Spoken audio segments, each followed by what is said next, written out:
භාග්‍යවත් වූ ලෝතුරා තථාගත අමාමෑණී බුදුරජාණන් වහන්සේ දේශනා කොට වදාළ නිර්මල දර්ශනයෙන් ධර්ම කාරණා කීපයක් බක්මහා උලෙල සමරන මේ වකවානු ඇතුළේම ඔබට ශ්‍රවණය කරන්නට සලස්සලා දීලා තියෙනවා.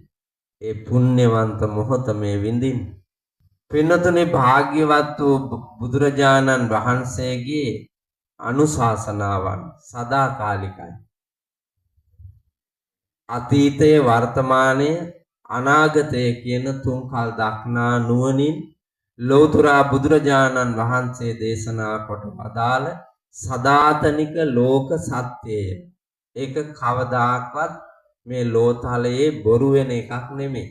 ඒ වගේම තමයි පින්නතුනේ පාවිච්චි කරන්න අනුගමනය කරන්න පිළිපදින්න වත් පොහොසත් කමින් යුතු බුද්ධිමත් ගුණගරුක ශ්‍රේෂ්ඨ මිනිසෙකු නිර්මාණය කරන දර්ශනයක් තමයි බුදුහාමුදුරුවෝ දේශනා කරලා තියෙන්නේ.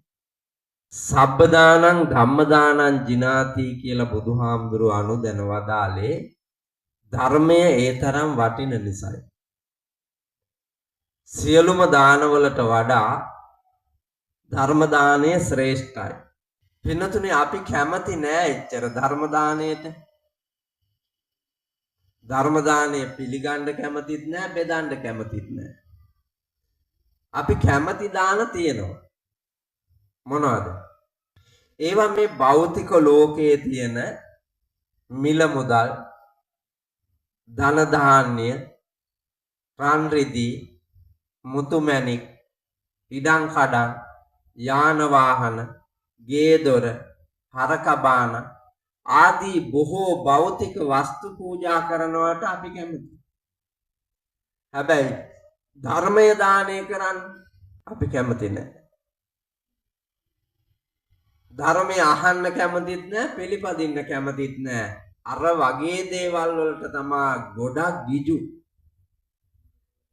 ඒක පින්නතුන් මේ පෘථජන ලෝකේ මානවයාට තියෙන සත්වයාට තියෙන ලෙඩක්. බුදුහාමුදුරුවෝ අනුදැන වදාලා සබ්බේ පුතජන උම්මත්තකා කියලා. මේ ග්‍රාමවාසී නිගමවාසී මේ සැපමිනි ඔබ හැම දෙනාටද ඒ ලෙඩේ යම් ප්‍රමාණ වලින් තියෙන බව මම දන්නවා. මේ ඉන්න හැම කෙනෙකුටම තියෙනවා ඒ රෝගේ. ඒ ලෙඩේ නැති එක මිනිහෙක්වත් මේ පන්සල් බිමේ නැහැ. මොකද්ද ලෙඩේ? සබ්බේ පුතජන උම්මත්තකා. සියලුම පෘතජන, ඒ කියන්නේ කෙලස් බර අයට උම්මත්තක භාවයේ තියනවලු. උම්මත්තක කියලා කියන්නේ පිස්සුනේ.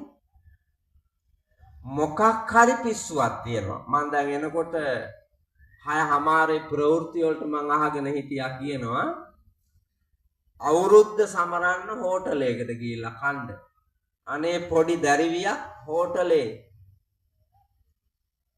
දිය තාටාකට වැටිලා මැරිලා. ඉවරයිනේ. මුළු සිංහල අලුත් අවුරුද්දම ලංකාවේ ඉවරයිනේ. ඒ සිද්ධිය පිස්සු නෙමෙයිද?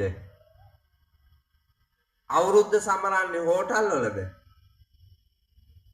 අය උයා පියාගෙන කාලා වැඩිහිටියන්ට කුල දෙටුවන්ට බෙදා දීලා බාල පරම්පරාවට අත්දැකීමක් ලබා ගන්න අවුරුද්ද චාරිත්‍ර ටික ගේ ඇතුලේ කරන්නේ නැතුව අහවල් එක්කටද රිංගුවේ? එහෙම වල් පිස්සු තියෙන જાතියක් තමයි මේ ඉස්සරහා ඉන්නේ වාඩි වෙලා. මේ බණහඬ ඇවිල්ලා ඉන්න අයටත් නානා තාලේ පිස්සු තියෙනවා. සිංහල අලුත් අවුරුද්ද සමරපු එක දිහාම ඔබම බලන්නකො. එතකොට ඔබට පේනවා